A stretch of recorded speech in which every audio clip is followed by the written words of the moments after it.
ride with me to the other clans and we will defeat the Sky people. You can't start the car. Johnny has the keys.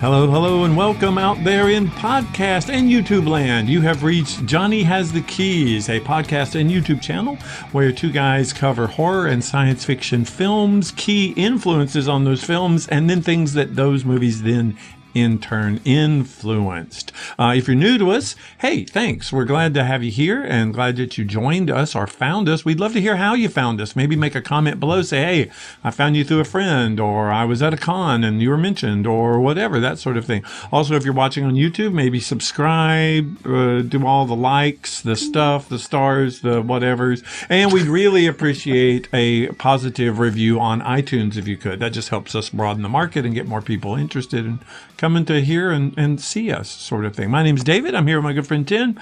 Tim, my co-host, what have you been doing this week?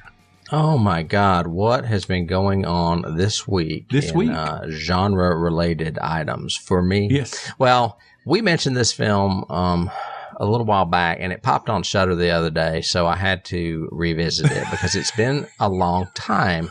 And I couldn't really remember it. Okay. And it's a little ditty that came out in 2005 called Land of the Dead. Romero.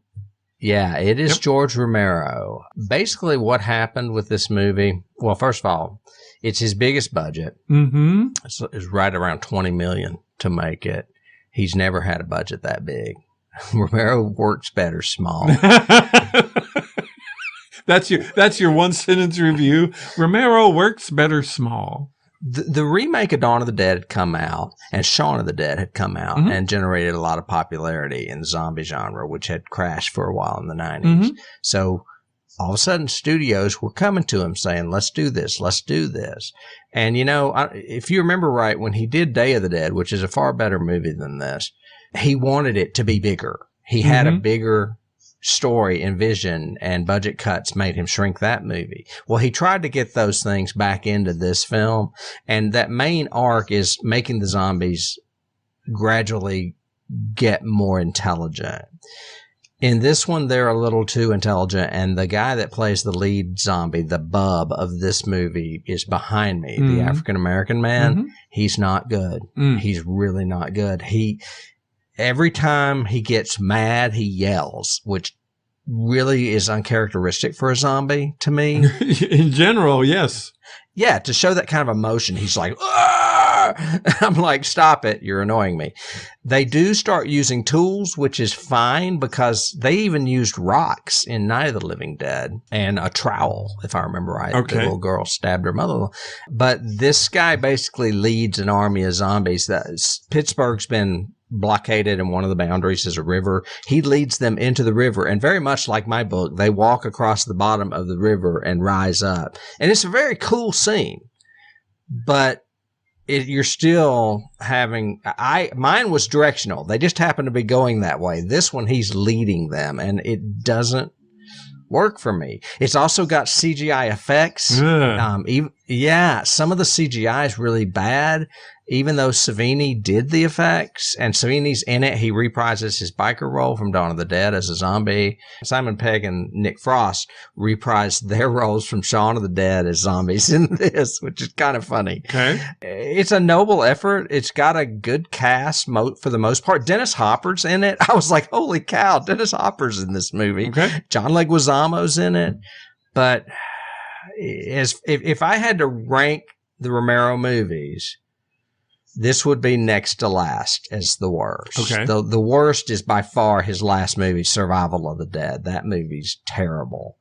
And there was one in between them called Diary of the Dead where he kind of reinvented it and made it a found footage film, and I liked it. Okay. This one not so much. So now I know why I didn't remember it. Yeah, you repressed it. obviously. A little bit. Yeah. So, but it's on Shudder right now if you want to go watch it. I mean, it's definitely worth a view for sure.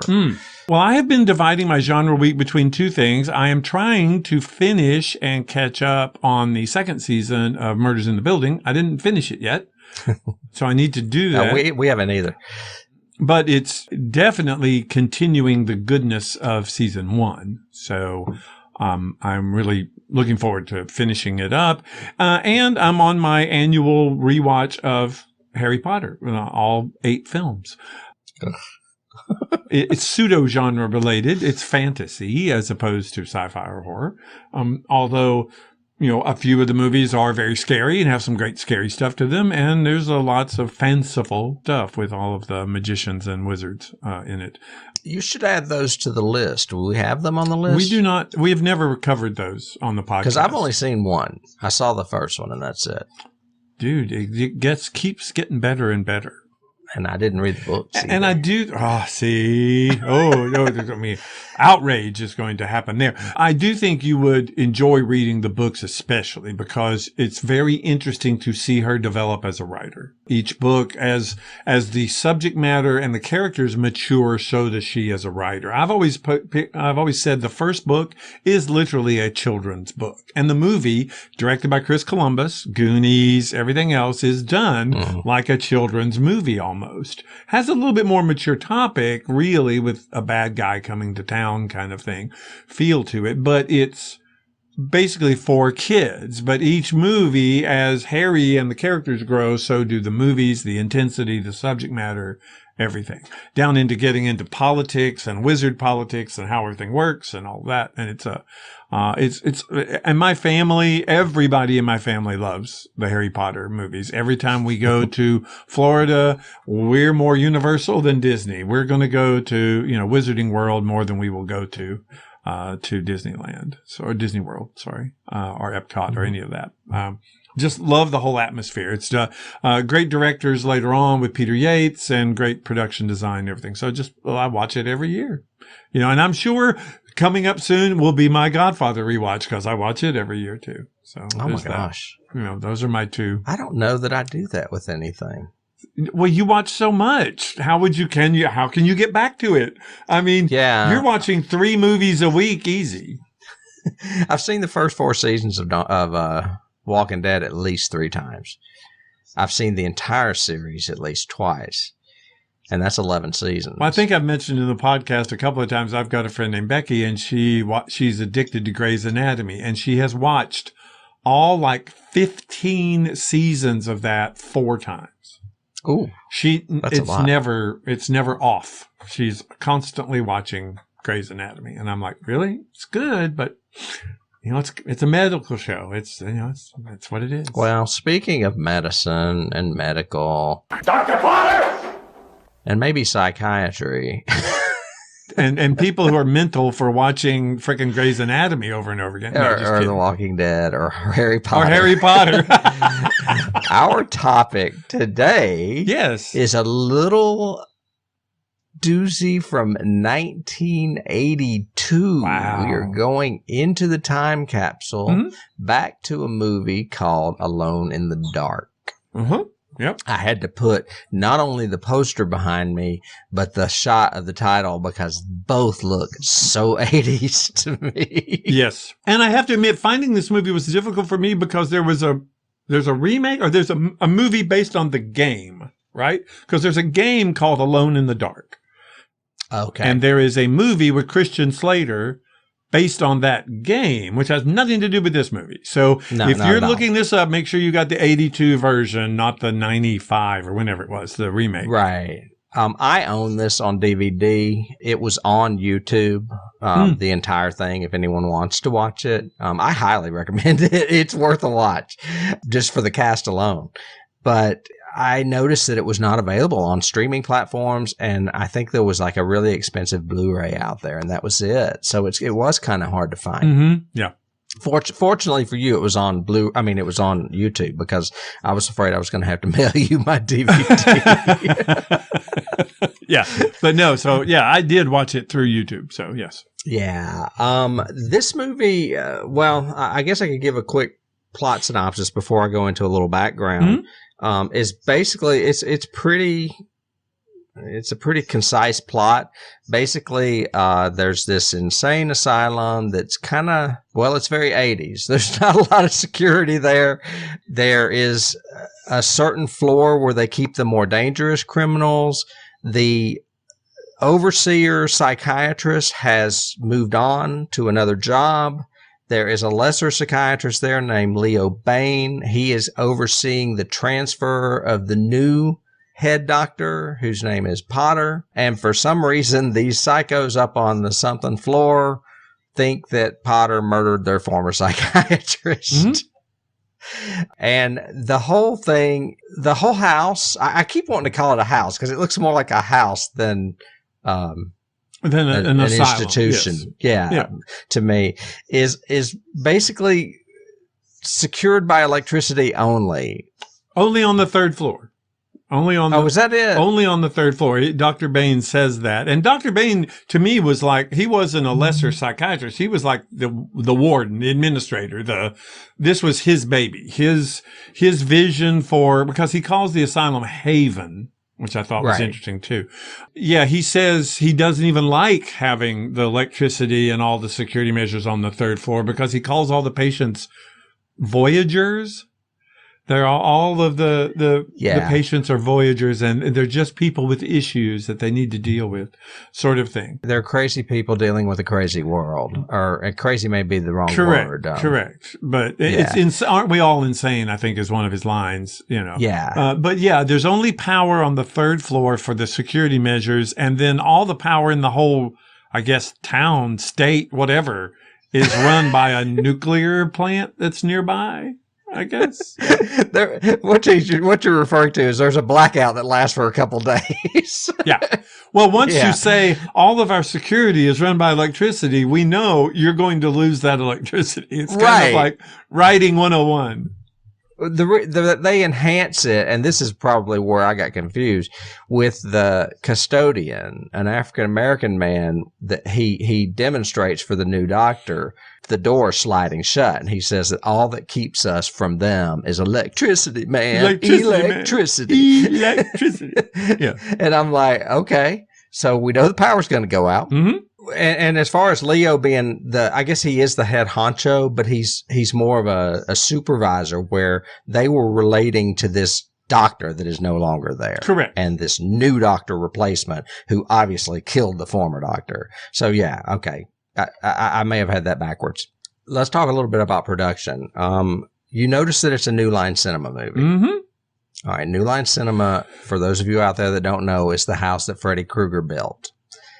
Freddy Krueger is basically what made New Line Cinema a power player in cinematic Hollywood in the 80s. However, Freddy didn't come until 1984. This movie came out in 1982.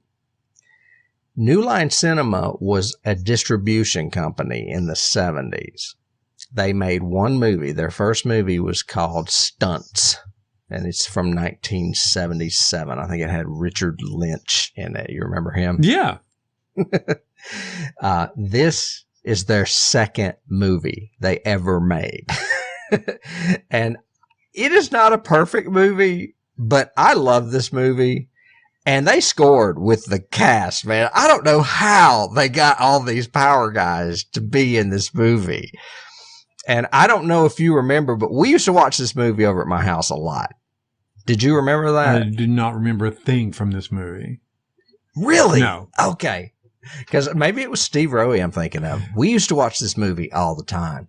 Because whenever I have a power outage and I'm in my house, I always look at Dennis and say, I made the lights go out. I made the lights go out. Yeah. Which is Martin Landau from this movie. Mm-hmm. Yeah, no, if you had asked me, I would say I've never seen this movie. I don't remember. I am shocked. This movie. So this was my first viewing of this film. Yeah. Okay. Yeah. Well, for those of you out there, we'll get into cast a little bit later, but I do want to say that it has Jack Palance, Donald Pleasence, and Martin Landau in it, which is like a powerhouse of acting, 2 Academy Award winning actors, mind you. Dwight Schultz. As well as a pretty good supporting cast. The guy that plays Dr. Potter went on to be on like the A-Team. Yeah, Dwight wasn't he? Schultz. Dwight Schultz. Yeah. Yep. So he was a television actor. He's also done several Star Trek series. He became a Star Trek character named Barclay, who was deathly afraid of and then addicted to holodecks. So, yeah. Interesting. Really a great character on the Star Trek series. He's been on several of them, including Picard, the new series that came out. Yeah. Well, I noticed in his IMDb his resume, it just continues and continues. I mean, he's been acting steadily since 1982 at least. Yep. So what are your first opinions and thoughts about this movie? I can't believe you haven't seen it. I'm shocked. I was not a huge fan, I have to say.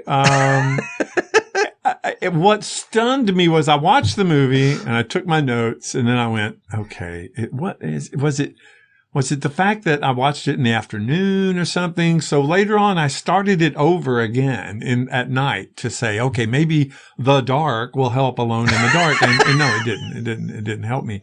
And I ended up then going, okay, so I've got to say something about this other than I didn't really like this movie anymore. It's the what is it? Fantastic Planet of this season, for me. No, it's not that bad, David. Well, it's not. This is entertaining. Okay, I'm sure we'll get there. So I went back and people were reviews and comments and stuff. People were just raving over this movie. Oh, it's great. Oh, it's incredible. This is a forgotten gem of the 80s slasher movies. This is Oh, look at this cast. They're stellar. They're incredible. Blah, blah, blah. And I was like going, really? Because it's extraordinarily slow. It's extraordinarily predictable. I mean, I'm not a good predictor in films, but when the second scene the dude is in, I'm going, okay, so that's the guy in the hockey mask, right? So that's him, right? And and everybody's talking about, oh, the big reveal at the end is so scary. I went, what? No, because I saw it. Honestly, I didn't. I mean, now to me it is very predictable, but back then when I was young, I didn't get it. I didn't guess it at all. Well, I guess if I was young, maybe I wouldn't. But like if I was 12 in the 80s, maybe I would have done it or something. But it was just... I mean, and just motivations don't work and things don't build. And I was going, okay, I mean, even a simple one like, well, get off the bed. I mean, if somebody's under a bed, you can at least get a good head start on them. So get off the bed. Don't kneel there. Does. Crying. She does after 2 stabs. Yeah, and a bunch of crying and a bunch of, I can find you now because I know where you are. You're moving around on the bed. It's just no. David, they were trying to give you more chance to see her in her panties. That was what I didn't mind that part at all. As a matter of fact, that scene is one of the highlights of the film for me. One of my highlights are Jack Palance. Anything he does in the movie because he hesitates so long before what he's gonna say. No matter what it is, say it. It's like we thought Shatner had pauses. No, Jack Palance has the pauses, baby. When he's doing that. Oh, Dr. Potter. Dr. Potter. Happy trails. I mean, and that was quick. I mean, he took like a minute and a half. The stuff at the end, the ending, which is horrible, but his whole pause dialogue with the weird groupie girl. Oh, the ending. That's such a bizarre ending, though. It makes you think. It's very ambiguous. No, not really. Not really. I would watch this movie 100 times before I'd watch Blair Witch again. See, I don't know if I would. I might watch Blair before I watch this again. Oh, no. I'll take Jack Palance's pauses over that chick's snotty nose any day.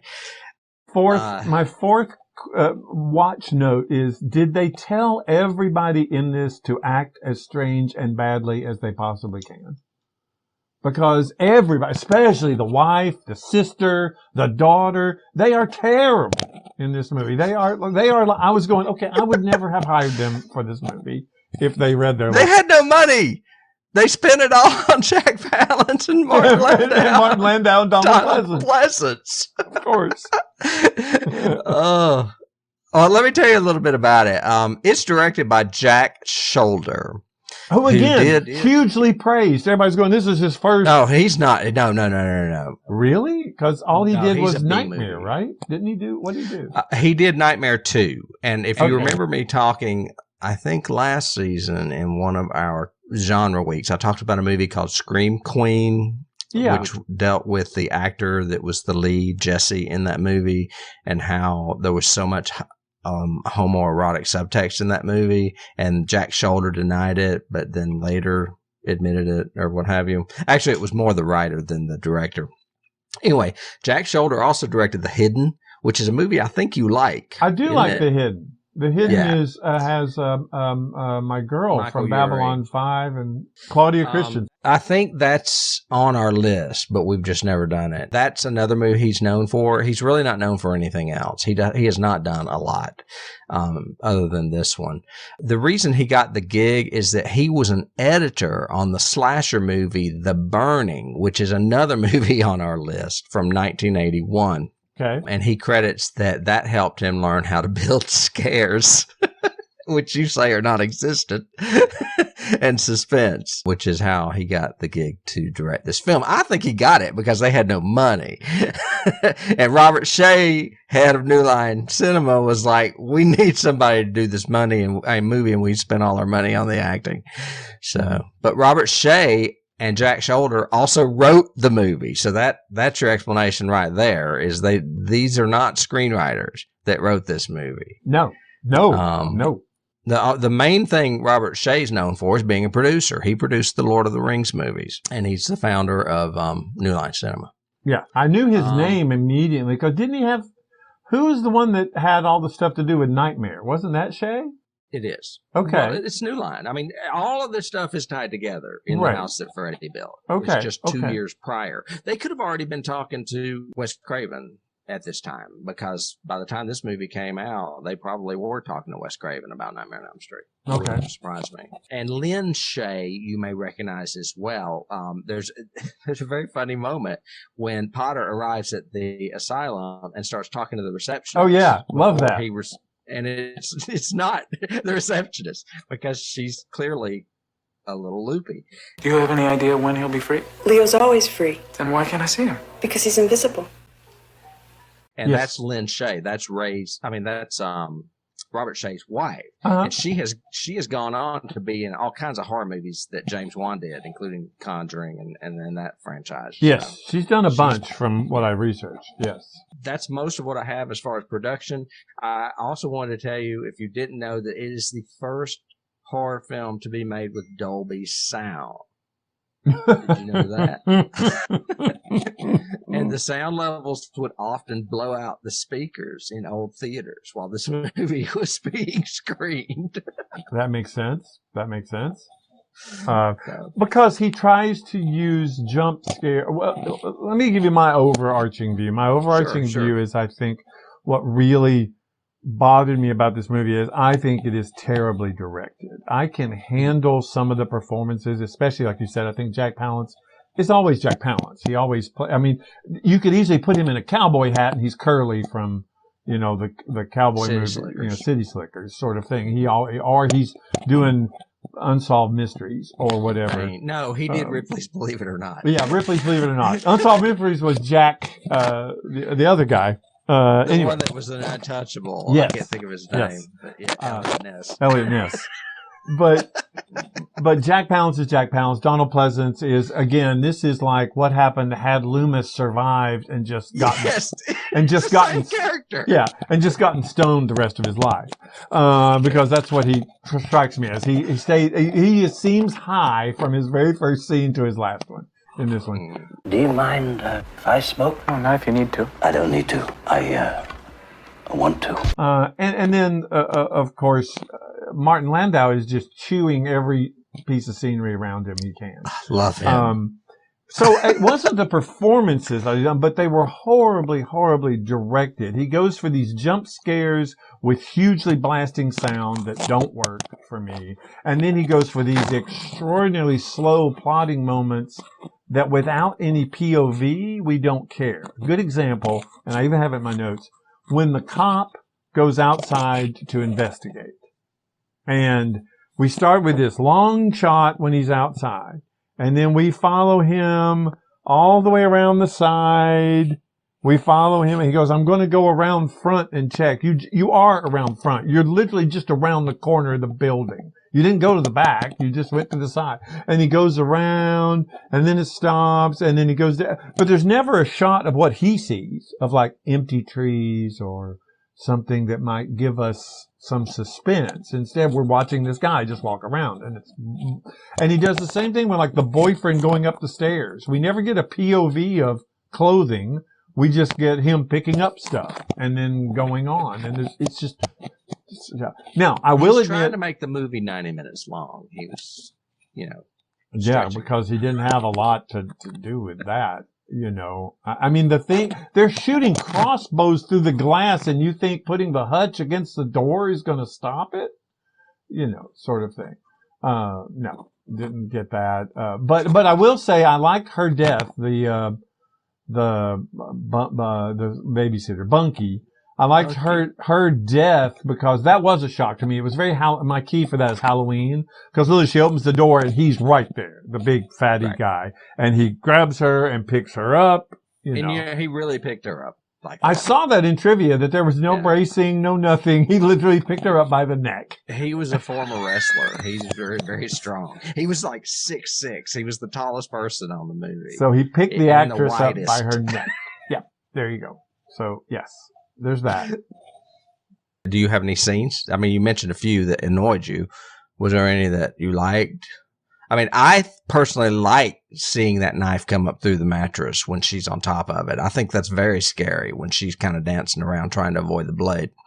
Well, once would be good, or literally dancing around avoiding a blade that's coming repeatedly. But right, two long sequences when you literally could just jump off the frickin' bed and go and be done with it would have worked better for me. Let's see. I like. Well, I was going to say another one for me is the scene that's pictured behind me when he shows up as a telegram deliverer. Hello, is Mr. Potter there? I have a message for him. That's okay. You can give it to me. I'm his wife. I would rather deliver it to him personally. See, you even quote this movie. You've seen it so many times. I'm paraphrasing, but yeah. I did like the establishment of the characters, so I do like Potter finally meeting Dr. Bain and them talking about it and the Voyagers and all that, and then going up to meet the patients on the third floor. And we establish the exposition of the security, and we meet Curtis, the custodian orderly, whatever. Orderly, yeah. And then the way he's introduced to these characters, because I was actually tense then, because I get tense in most asylum movies, but I really, in this one, it was like, oh my gosh, these guys really scare me. One guy is facing the wall and clawing at it and will not turn around. The bleeder. Yeah. Fatty is, actually, they gave him scissors. I don't understand it. But anyway, he's cutting out paper origami things or whatever. Paper and then dolls. You've got Palance and Landau just acting literally unhinged. And so. Well, Landau's more unhinged. Palance is just quiet and menacing. Yeah. And obviously he turns out to be the leader, of course, sort of thing. So. I love that scene also on the other side behind me where he goes, Dr. Potter! He like screams and they focus on him. And it's like the longest pause. I told you, it was like 2 minutes. And then he goes. And then his hand slowly turns into a wave. And he goes, happy trail. Yeah. Oh, I love it. And there are 4 escaped sociopaths. They keep calling them psychopaths, but you know, there are 4 escaped mental patients. There's obviously massive looting and hell raising and whatever going on, yet the sheriff has time to just sit down and have dinner with you guys. Let's just have a dinner tonight and talk about it. And I was going, the whole town should be in panic, and you guys are sitting here talking, it was just there's some weird stuff in this. There's a lot of weird stuff. How do you like the dream sequence it opens up with? I loved that. Yeah, it's fantastic. This is going to be cool. And then it turned out to be a nightmare. I thought, even better. This is great. And then it just went off the rails really quick. I mean, this is an early key that I've already mentioned, but it's Nightmare on Elm Street. I mean, the whole time it's like he's sitting in the diner, but things aren't quite right with the waitress. And all of a sudden it starts raining inside the diner. I mean, they stretch it believability for a little bit until it's obviously a dream. But at first you're not quite certain, and I like the way that happens. And then of course at the end, Martin Landau gets strung up upside down, and Leo, the chef, takes the giant meat cleaver and splits him in half. That's how he wakes up. And Meat Cleaver ducks. It's like Meat Cleaver if that band had one, because that's kind of what they were carrying, is these great big huge freaking blades and stuff. I struggle with this is a slasher movie, yet the kills aren't really that good. The best kill really in it, there's several good kills. And that was something I wanted to mention to you, because I researched it. Like I said, I was running across all these comments where people going, incredible movie, it's so great, oh, great performances, oh, so scary, yada, yada. But then several people mentioned there are not as many kills as I like, or there's not as many deaths in this movie as most slasher movies. There's like 9 deaths in this movie.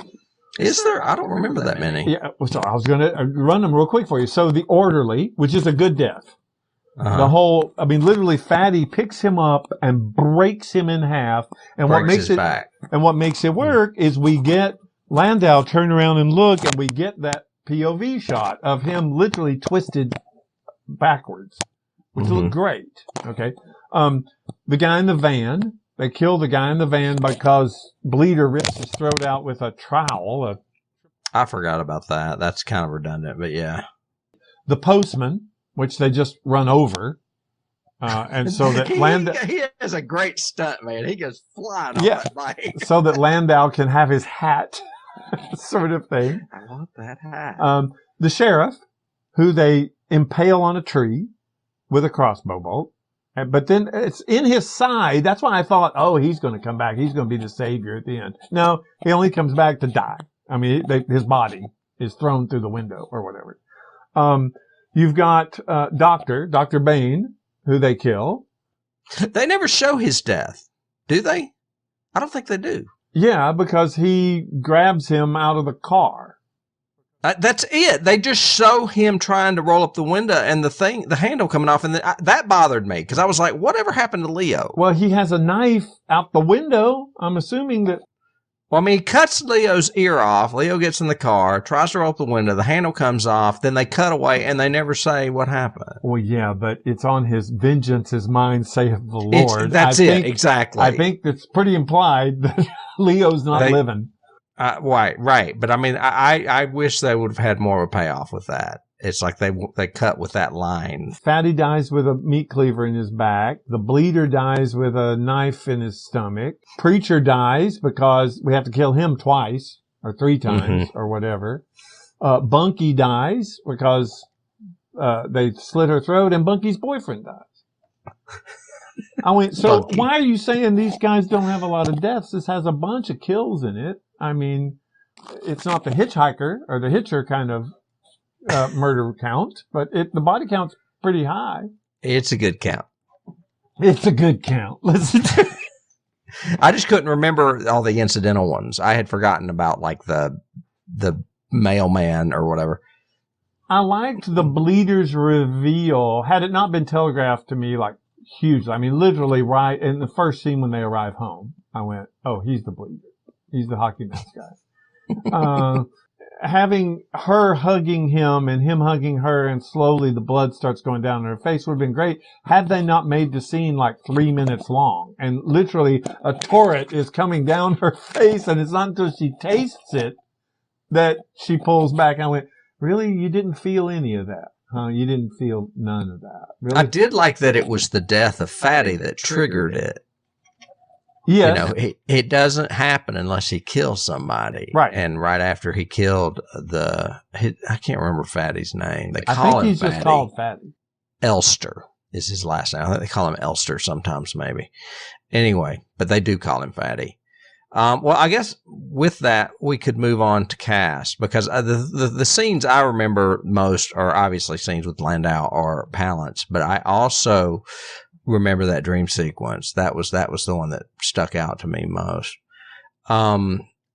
We mentioned this stellar cast, but this cast could have been taken up even another notch by someone who auditioned. Really? And Okay. you want to know who it was? Oh, please. I'm breathless with anticipation. Well, he auditioned for Bunky's boyfriend. Okay. And it was Matthew Broderick. Wow. Jack Shoulder thought he was too talented for the small part and didn't cast him. Yeah, he would have blown that away, I think. Yep. I would have loved it had he been in it too, though. That would have just added more to watch. Oh my God. Okay.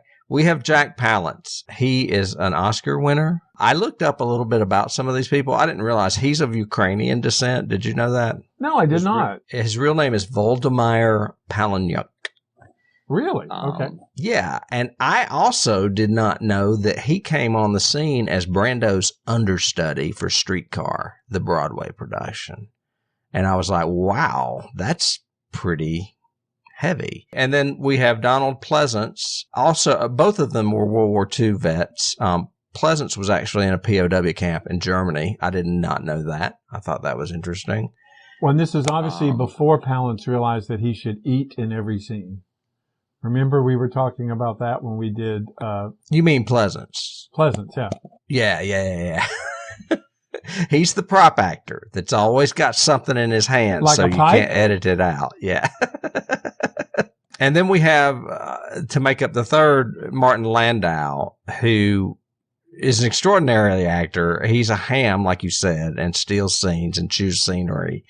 However, after he auditioned for the actor studio, he was part of the whole, what's the name? Lee Strasberg. Yeah, Strasberg School. Right. He and Steve McQueen were the only applicants out of 500 who applied that were accepted, I guess, his year or whatever. So he's good friends with Steve McQueen. He's also really good friends with James Dean. So he came of that era. We saw him first, I think, in North by Northwest. All these guys have horror movie creds, too, Oh, yeah. by the way. Yep. Palance has Dracula. Landau has Ed Wood, as well as what I just mentioned. And then Pleasence has Halloween. Yep. Well, and I remember Landau from Space 1999. I mean, he was the lead in it, everything else. And even before that, he was in Mission Impossible. Right. He was in Mission Impossible. And he also, once he was out of the school and a working actor, became an acting teacher. Did you know that? I had heard that he taught classes, yes. Guess who two of his students were? I did not know. Jack Nicholson and Angelica Houston. That makes sense. Two-time Oscar winner, Jack Nicholson, and I think Angelica's probably won one too. I think so too, yep. So I think that's interesting. And then we mentioned he's not an actor, but the fourth man, Fatty, was played by Erland Philip Peter van Lidth de Jude, which is the longest name I've ever said. Wow, does he just want more screen time? That's huge. Well, he only lived in 1987, so I don't think he ate very healthily. He was a 340-pound 6'6" wrestler. He was casted by being spotted in an athletic club by a casting director. Mm-hmm. And really the only movie he's known for other than this was his last film, and that was The Running Man with Arnold Schwarzenegger. I don't remember, but I'm sure he's in it. Yeah, he was the big guy, like the Mr. Freeze kind of guy. He had the weird helmet on. I recognize him. I seem to remember that. Yep. And then we mentioned Dwight Schultz is the guy that played Potter. He went on to be Murdoch on the A-Team. See, I think he's the best performance in this. I think He's really good. I think to me, he's treating it the most realistically of anybody, and he kind of has to because he's our, protagonist, Right. sort of thing. But his balance and sensitivity and passiveness kind of helps balance out as extravagant and unhinged as these other people are, including his sister and his wife. Yeah. That's his sister, right? The one that's supposedly had a nervous breakdown and now she's coming to visit. Yes. Okay. It is. It took me a minute to figure that out too, because her name is his last name too. Yeah. They're both Potters. Yeah. But I don't think that was very well written and shown. And one of my favorite scares in the movie involves her and Tom Savini, and it has to do with, a delusion. She's actually seeing something that's not there, but it's a great scare, and it's a great makeup effect. It is, and it's very short-lived and in the dark and hard to see. Yeah.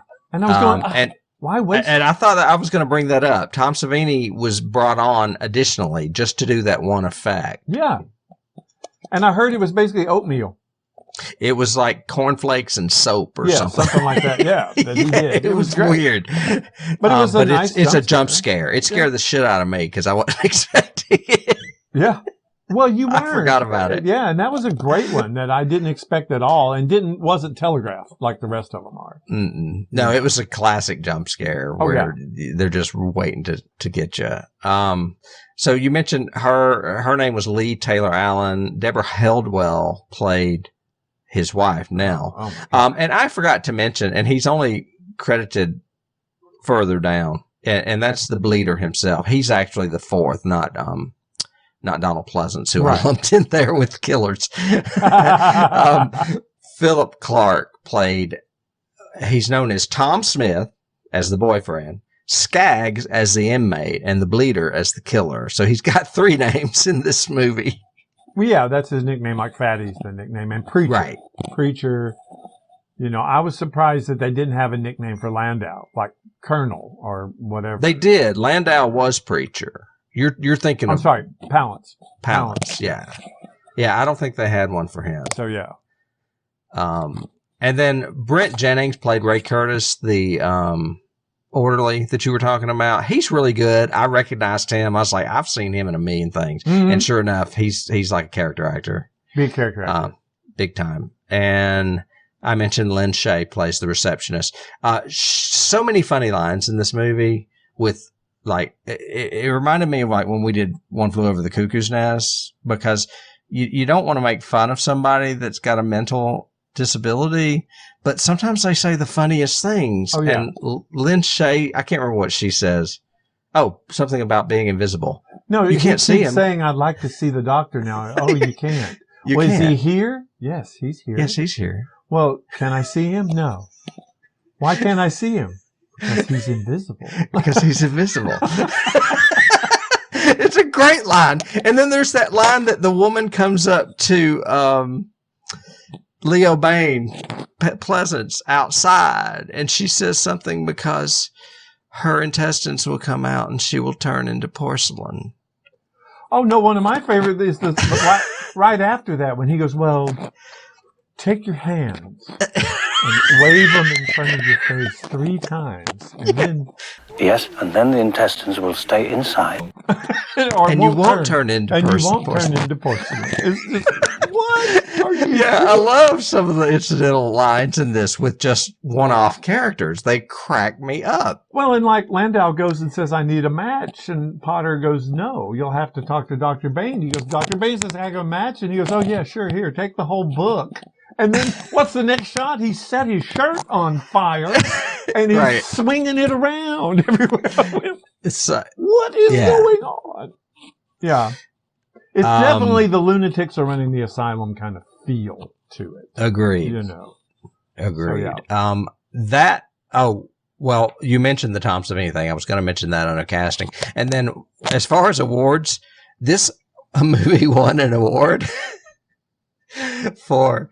and we have mentioned this festival before, the Sitges Catalonian International Film Festival. It's a Spanish film festival that is lumped in horror and sci-fi a lot. I guess they must be a fantasy film festival. Mm-hmm. And Best Actress winner for Elizabeth Ward, the girl that played the kid. We're all worried, Lila. Sometimes you just have to make the best of it. I'd rather take a Valium. Who went on to do Growing Pains, by the way, before she retired.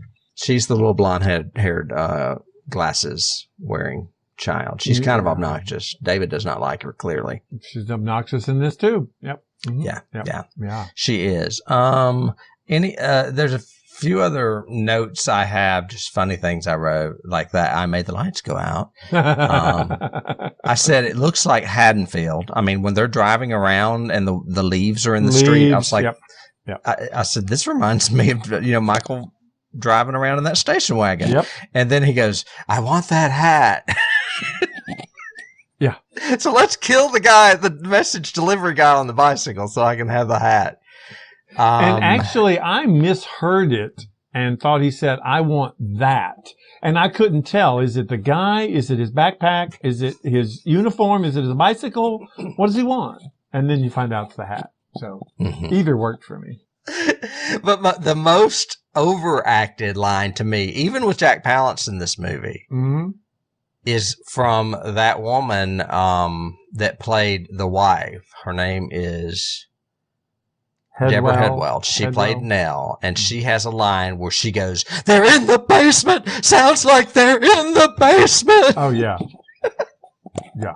She was terrible in every scene, though. The way she would just say stuff, and you're going even simple line readings like, "Well, we'll go upstairs and change." She was like, "Well, we'll go upstairs and change." And I'm like, why are you mad? I don't understand. What's wrong with Maybe you? Landau was giving her coaching on the side. Right. I've got in my notes. Okay, so how come the fire extinguisher is the most efficient weapon in this entire movie? And it's true. He uses it to beat two of them. You know, sort of thing.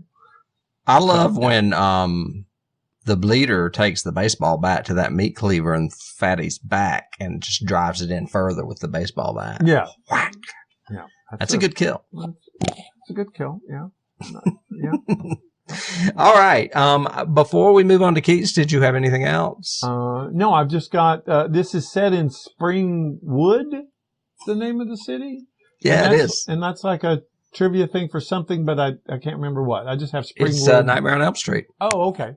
Okay. I don't know if it was in development that early on. I don't know that they would know that. I think it was probably a coincidence, but it's the scene where Fatty is posing as Lila's babysitter. She asks him where he's from, and he says Springwood. It's right up the road or whatever. Yeah. And that's where Nancy and Glenn and Nancy's alcoholic mother live in Nightmare on Elm Street. Oh, okay. Yeah. I did have in my notes, I guess my last note was, I'm curious why the Jack Palance character went to the punk bar instead of going to Philadelphia where his doctor was. The only reason he left was because he saw the doctor on television. And that kind of saves the family sort of thing. But then instead of, ending it on that kind of, sequel potential or whatever possibility, he's heading to Philly to who knows what, to the doctor. He ends up at the punk bar where the band was from the other scene. Yeah. It makes no sense to me. But, it was a weird way it's like they didn't know how to end the movie. Agreed. And they were like, let's just do something with Palance. We've got him for one more day. Yeah. And I mean, yeah, I don't blame him because he's one of the most magnetic things in this movie when you think about it. Yeah, that's what it felt like. Yeah, exactly. Okay, what keys do you have? Well, I want to mention one that I forgot to mention earlier because it was a key, and then I thought, I could do it here. But when in that opening shot where you see the title, the music, oh my God, it is like Dario Argento. It is so Italian horror movie music. But then the incidental music is like pure television music. It's just terrible. I've got Opening music is that Argento or The Exorcist. That's my note because it has that. It's very Dario Argento feel, but also could be The Exorcist. But it's got those bass pops. And, Bum, yeah. bum, bum. And then Yeah. like 4 notes down, I've got this is some of the worst music ever.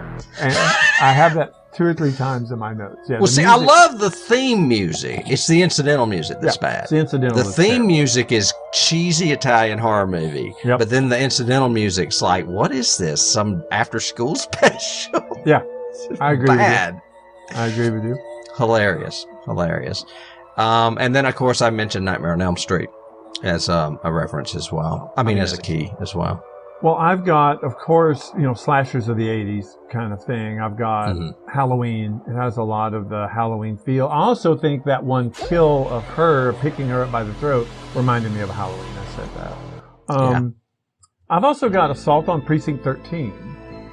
That whole kind of, we're at the windows yelling at you to not do something and then you get killed kind of scene with the sheriff and them inside. That was very I thought you just wanted them to shoot that little blonde girl. Please.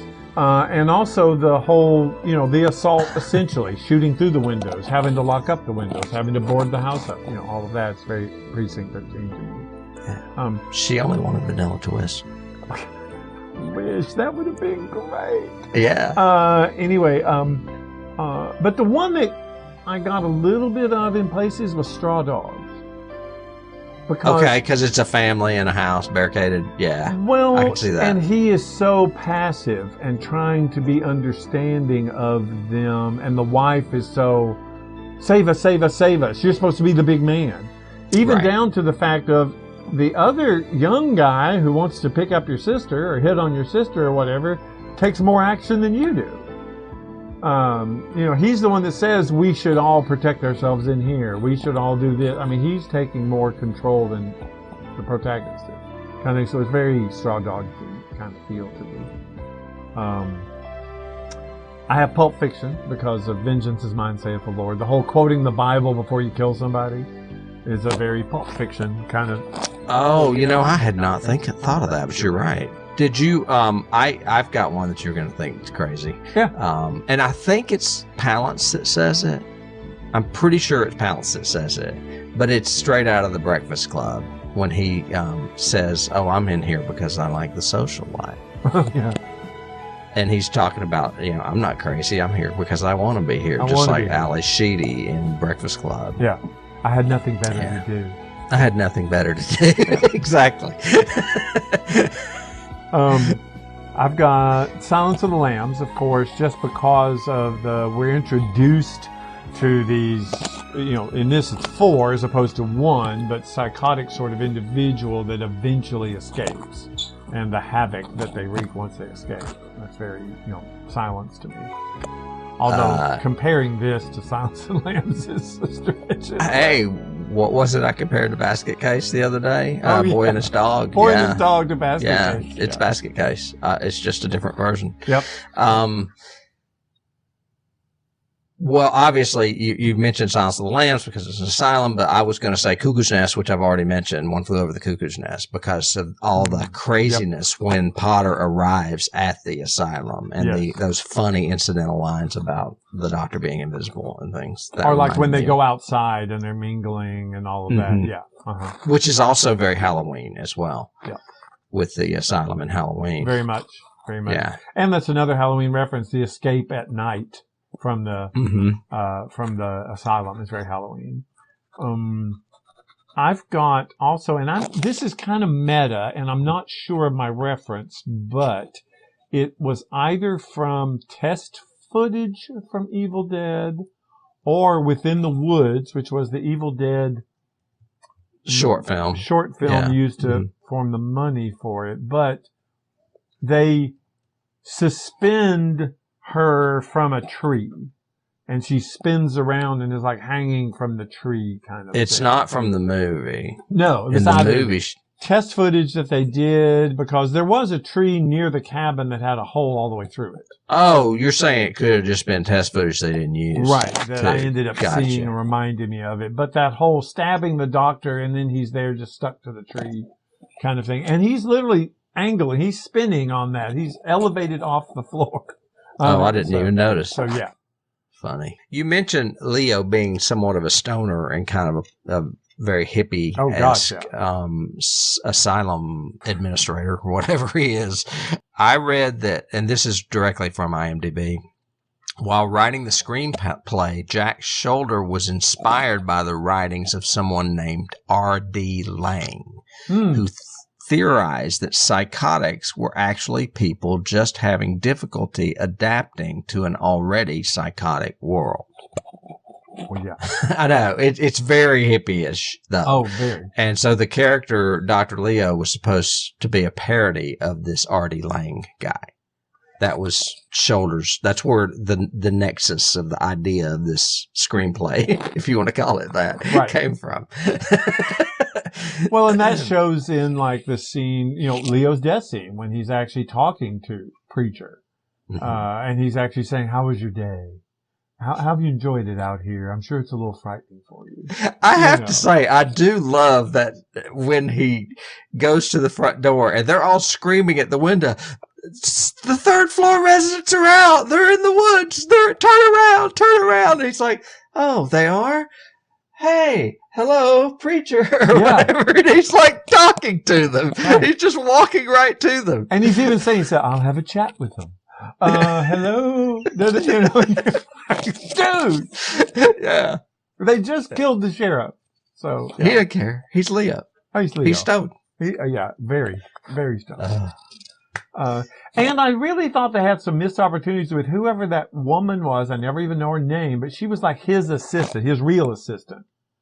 And she always knew what was going on. It's like she was also Leo's caretaker in addition to being the administrative assistant or whatever. She had all the lines about, well, no, they're over here. Or, oh, this is over here. Well, the doctor likes to do it this way. Blah, blah, blah. And then they never used her. She never came up. She never did anything with her. I was going, okay, I kind of thought she was interesting. Anyway. I have one last key. Okay. I got this from IMDb as well. Do you know what Hallowell's is? Hallowell's? I don't know. It says according to Hallowell's. I'm not sure. Is that a person that's in this? Anyway, whoever Hallowell is, according to this, it says this movie had a plot party borrowed from Hitchcock's Spellbound. And I know there are elements of this that are similar to Spellbound. Like it's about a replacement doctor going to his new place of business, right, and he ends up being somewhat crazy himself. And so there must be a lot of little things like that in that movie that you could relate to this movie. It's been a long time since I've seen Spellbound. Me too. I would not be able to pull from Spellbound because I haven't watched it in a long time. I remember really liking it, and of course it's a Hitchcock movie, and it's about people that are mentally unstable. So there you go. So maybe, there you go. That's key. But that is all I have, unless you have any final words. Nope. I love this movie, though. I would recommend it any day. I would probably not recommend it, but who knows? To each their own. Obviously, I am wrong because there are so many reviews that I saw where people loved this movie. And if you like punk rock, there's a punk rock band in it. They're a real band, too. They're called the Sick Fucks. Yeah.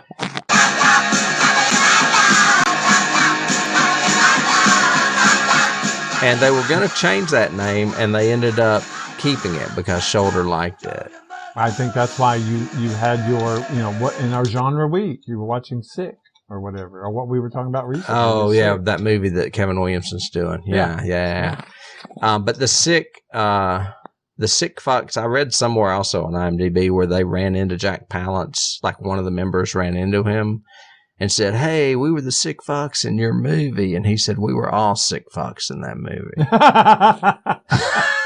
I found that very funny.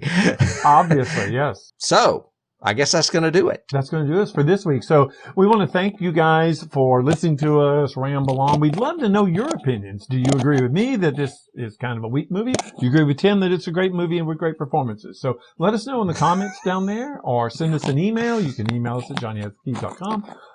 You can go on our website and see all of our past episodes. So anything that you might want to do, look down through and pick a movie and listen to us for a little while. Please tell your friends about us, subscribe, ring the bell, give us reviews, do all those kind of things that we do, that we ask you to do week in and week out. And we are continuing through our horror maelstrom, I guess. Halloween month. Yeah, this is our third episode of of October. Yeah. Of October. And next week is, again, we're going to be scary.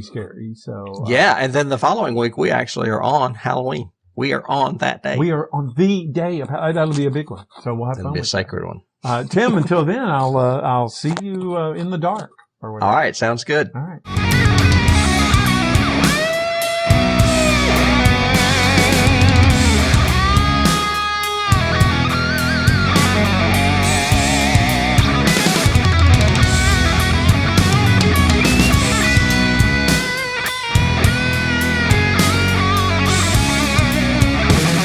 You can't start the car. Johnny has the keys.